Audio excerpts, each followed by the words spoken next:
Good morning to all of you. Glad you're here today. I'm going to give you a little education this morning. It's some stuff that you may know all about, or you may know just a little bit about it. I want to clear up some confusion. I am a baby boomer, okay? I just need you to understand. Baby boomers are people who are in their 60s and 70s. So I won't ask you to raise your hand, but there are a few other baby boomers who are here. We used to be in power, but that has slowly shifted through the generations.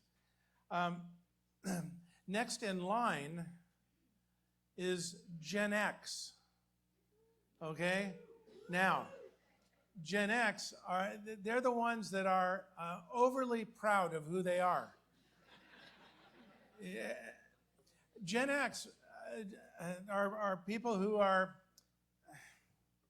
maybe 45 to about 60 in that age range.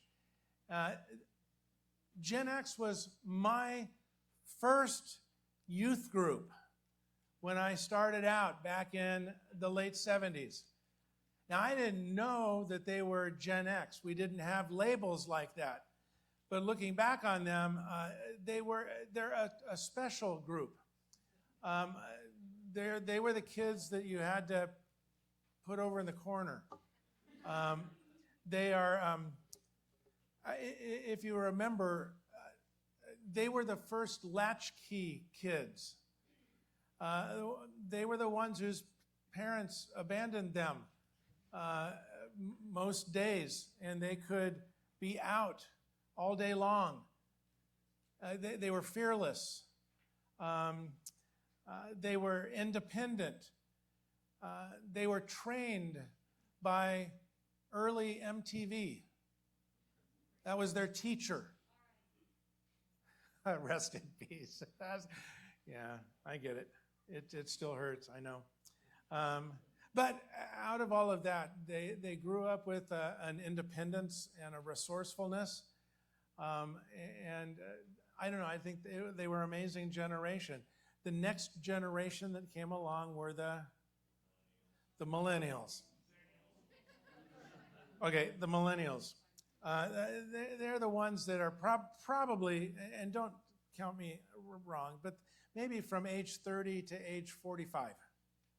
That's who they are. And what's interesting is they were the first generation of youth group that I had when I moved here 30 years ago. I had a whole youth group full of millennials. They are the ones, because their age and education, they are the new young leaders in our world. They have ascended to that. They apparently know more about most everything than their boomer parents, and love to correct us, or at least to point out where we fall short. Next generation,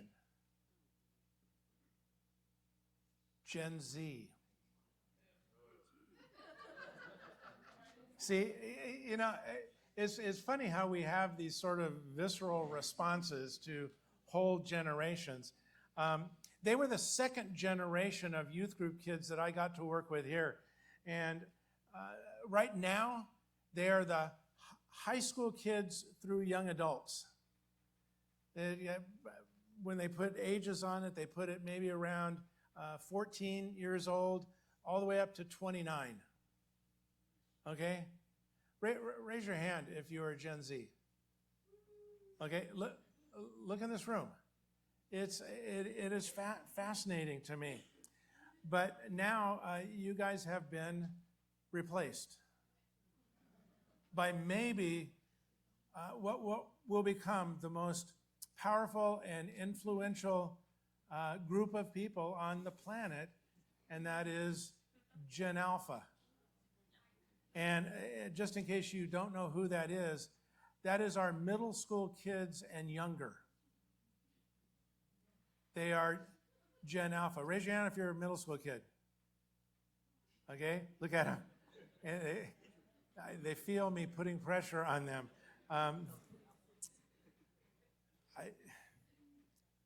These are the ones that have never, ever known anything but a full technological world. They have grown up they don't know what life was like before social media, before communicating in a completely different way. And so if you go back, we who are boomers, it's like, man, we are, and yet it's generation to generation. That's what I've been talking about. That we who are at this point in our lives have, as followers of Jesus, an obligation to pass on what we know, what we've experienced. That is the way that spiritual growth happens in the Bible. And yet, sometimes it is very hard. Looking back, I grew up as part of a generation that has far, far different values than ones that I see these days. It's a different world.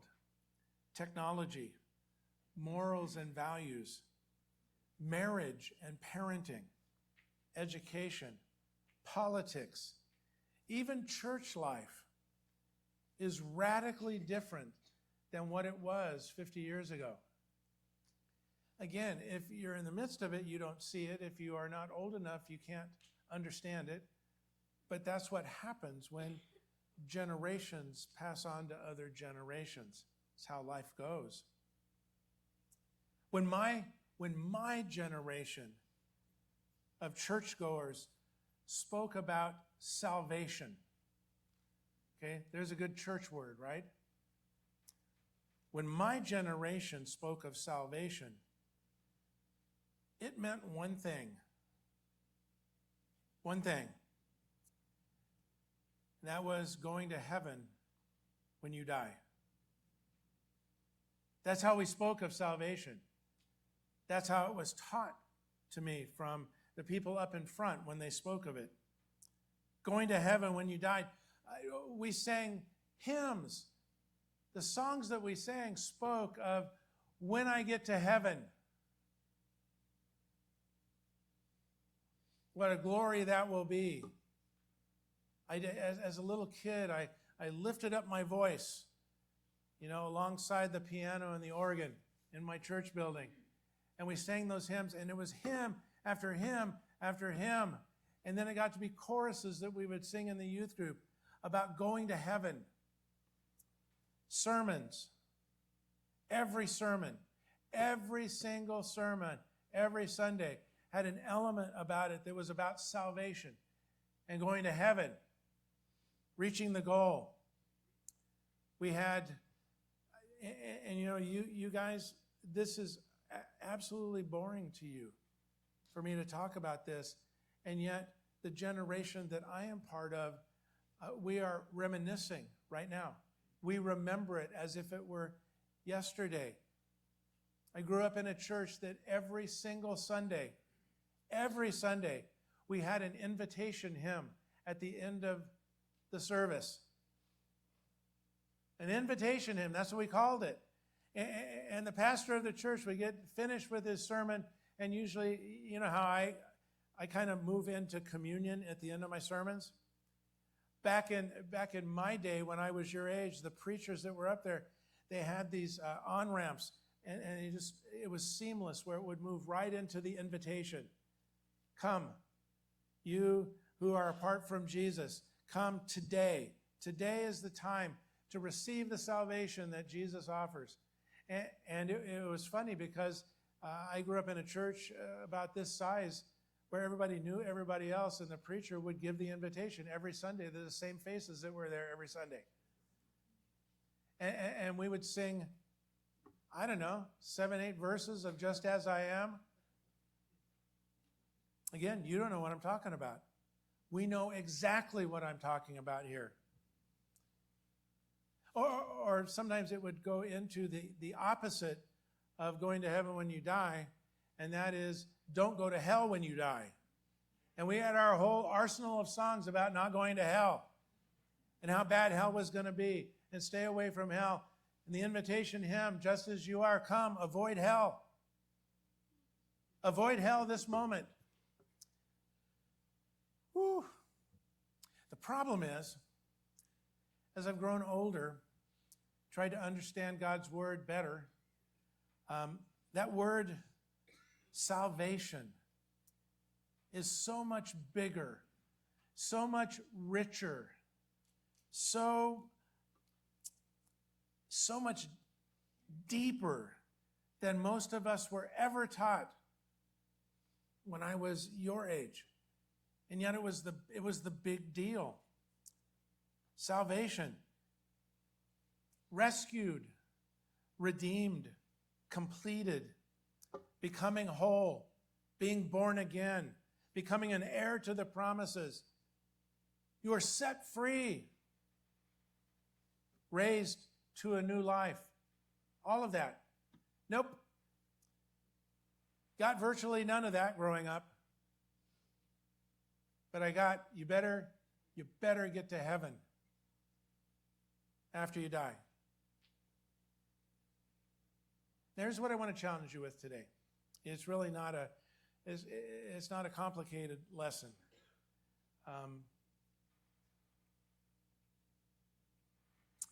In Philippians chapter 2, I'll just kind of summarize this. Chapter 2 speaks of the greatness of Jesus, how he is exalted higher than any. His example is the one example we are to follow. He humbled himself even to the point of death. And then this incredible song that the Apostle Paul penned, some of it taken from the Old Testament, and it ends with that at the name of Jesus, every knee should bow in heaven and on earth, and every tongue confess that Jesus Christ is Lord. I'm telling you, I don't think I need another chapter out of the Bible to allow me to preach every Sunday for the next 5 years. I wouldn't have to leave that chapter. It is so rich. So rich. But what's really funny is where it says, right at the end where it says, every knee shall bow and every tongue confess that Jesus Christ is Lord. You sort of, it's almost like he is setting up this thing to give this climactic ending to this, right? And it cracks me up. The next verse, he writes, so continue to work out your salvation with fear and trembling.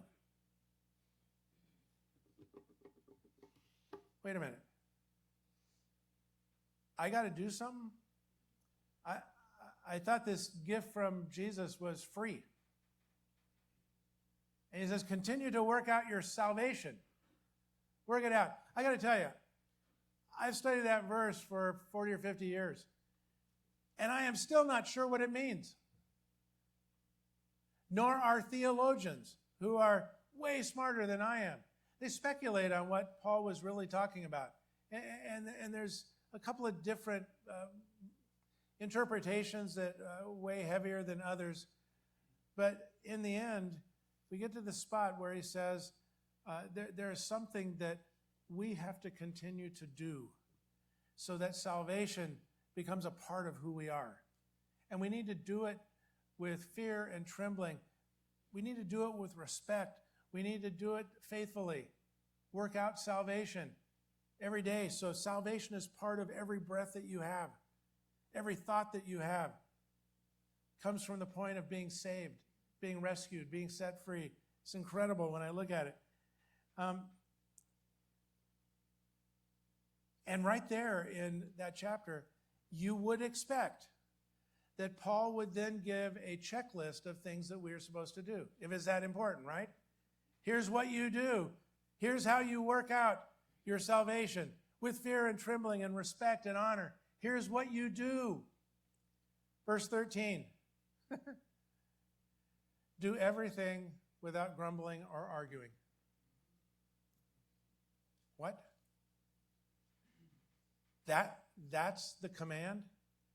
Do everything without grumbling or arguing, so that you may become blameless and pure, children of God without fault in a warped and crooked generation. That is his command. Shut up and stop arguing. Okay. Paul, can you not do a little better than that? Some big, give me a 12-step on salvation. Tell me what to do. How does this work? And he just goes right to this thing. Do everything without grumbling or arguing. Of all the things. It seems odd that for most of us moderns, which I still consider myself a modern, an old modern, reading this letter 2,000 years later after it was written, aren't there far worse sins than arguing and grumbling? Aren't there far worse things that are going to bring us to our knees in our faith? Aren't there far worse things that are going to undercut living for Jesus? This is the one that he focused on.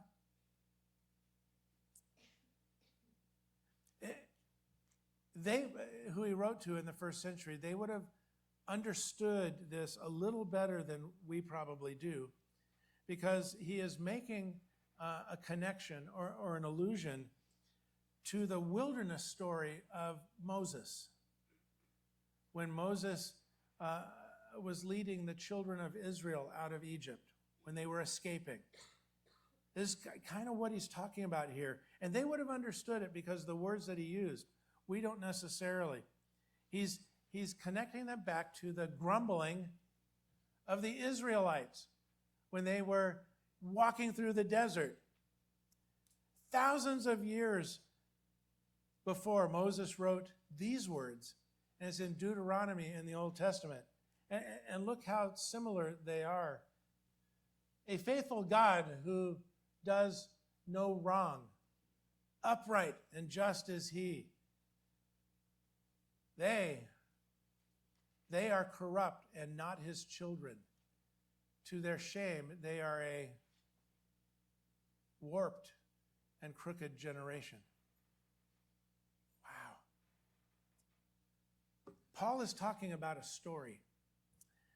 It's a story that was passed down generation to generation through the Israelite family. It was revealed in the Old Testament scriptures.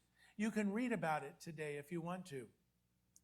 It's the same scriptures Paul would have used himself, who was a Jew.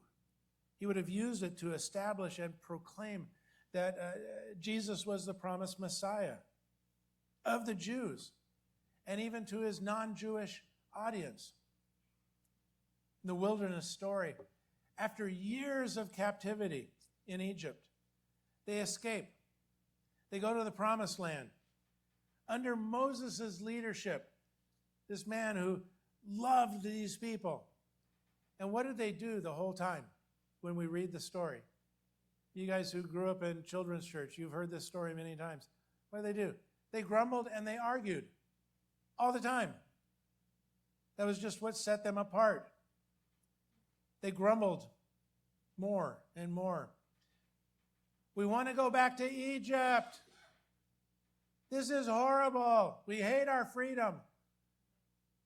Let us go back to Egypt. We get better food. We have pillows to lay on. We want to go back to Egypt. They complained. We're getting really tired of this heavenly bread that floats down one day at a time. You know, the manna loaves that they prepared. We're tired of it. How long, Moses, till we get there?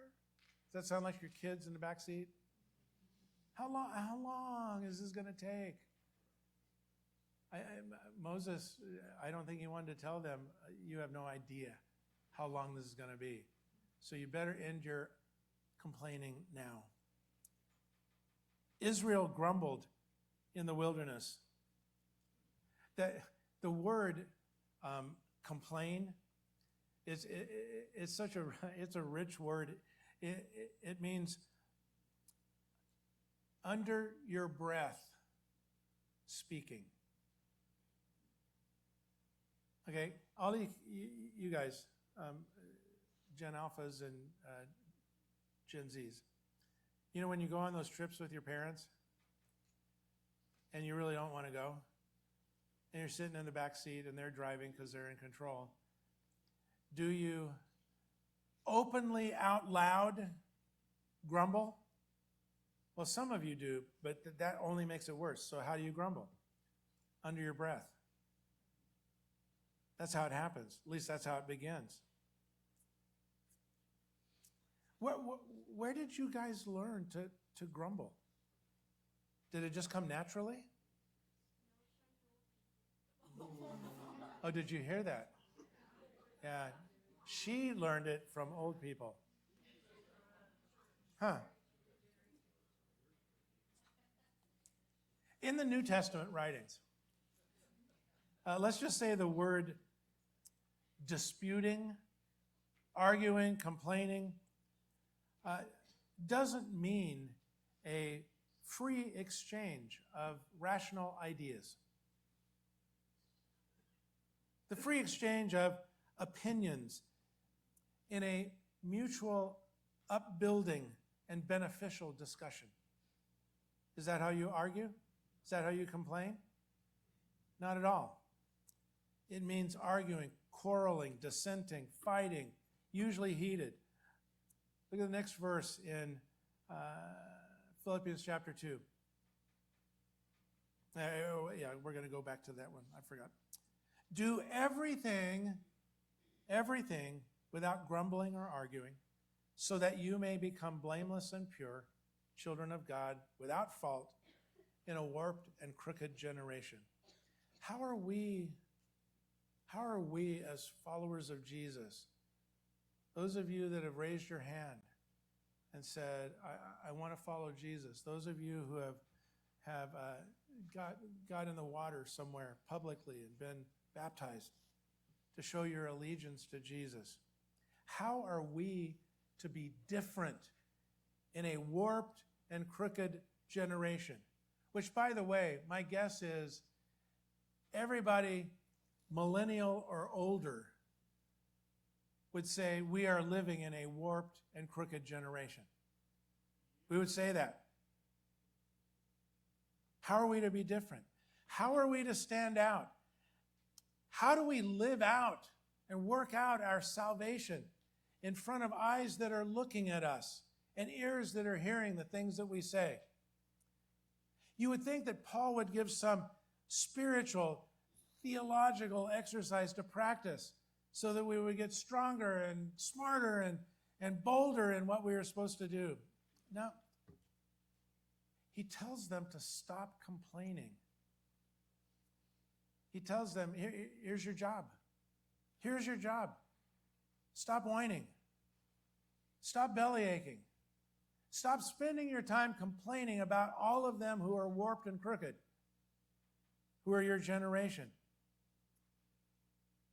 Stop arguing and complaining. About what? About everything. Just take it out of your vocabulary. Take it out of your behavior. No whining, no complaining. And then he finishes this statement with one of the coolest things that is ever written in the Bible. It's in verse 16, 15, 16, right after. And then he says this, then, once you stop arguing and complaining, then you will shine among them like stars in the sky as you hold firmly to the word of life. Get it? We, whatever generation we are in, whatever label we carry, we are walking and working and talking and spending our time in a warped and crooked generation. Now, we may not all agree on what the worst warping is or what the worst crooked is, but we would certainly agree there is something about the generation we are living in that is messed up today. We live it out every day. You open your eyes, you listen, and you hear everything that's going on out in the world. And man, we can't wait to get up some days and tell people or write something that points out how warped and crooked this generation is. And Paul says, we too, who live in a warped and crooked generation, there is something that we can do that will make us shine like stars. Shine among them like stars in the sky. That's who we become when we stop complaining, when we stop arguing, when we stop dissenting, when we stop fighting. We then make a difference in a world where right and wrong and good and evil are continually challenged. Wow. But we can shine like stars. Look, as followers of Jesus, this part, at least to me, is not all that complicated. As followers of Jesus, our role, our voice, our presence, our influence has been compromised by the complaining and arguing and dissenting that we do. Look, some of the stuff we are arguing about and complaining about, it's wrong. Not the complaining. The stuff we're complaining about is clearly wrong. There are things that are clearly messed up. I get it. So what does Paul tell us to do of first order of importance? Act like children of the Almighty. Act like children of the Almighty. And the way he defines acting like children of the Almighty, stop grumbling. Stop your complaining. We know it's bad. Stop your complaining. Be different. Stop arguing. Learn to get along. Learn to care for each other and to hold on to each other. It's crazy. Think about it. By just removing complaining and arguing and replacing them with a humble spirit of thankfulness, contentment, peacemaking. Remember that? Blessed are the peacemakers, for they will see God. Right out of the mouth of Jesus. That will make us different. Like shining stars in a hurting world. Do you know what light does to darkness? It exposes it. You still get to run your race. You still get to do the things that are meaningful in your life. You still get to point out wrong. You still get to speak truth into situations. Just stop complaining and grumbling and arguing, because when you do that, your light dims. Your voice becomes quieter. Your witness becomes compromised. But live as humble peacemakers in a warped and crooked generation. That's where the change happens. That will make us different. It is crazy to think that every one of us who are here, doesn't matter what age, doesn't matter which generation you are in, they're not paying attention. That's okay. We know. Pay attention to this. Every single one of us, doesn't matter how old you are, doesn't matter what generation you are in, doesn't matter if you are limping along as a boomer, or, well, we have to go find the Gen X because they're out there somewhere. Every one of us, every single one of us can shine like stars in this generation. What an amazing thing if that's what we would become, if that's the kind of people we would become. You know what? We really can pass on the story of Jesus to this generation. What a cool thing we get to be part of. I want you to consider that today as you take communion. There it is. Consider that. Consider you in the spot you are in, the people you are around. You get to have influence. And better than that, you get to know Jesus deeper. Simple thing. Stop arguing. Stop complaining. Stop whining. Stop dissenting. Stop it all. And let Jesus be the Lord of your life.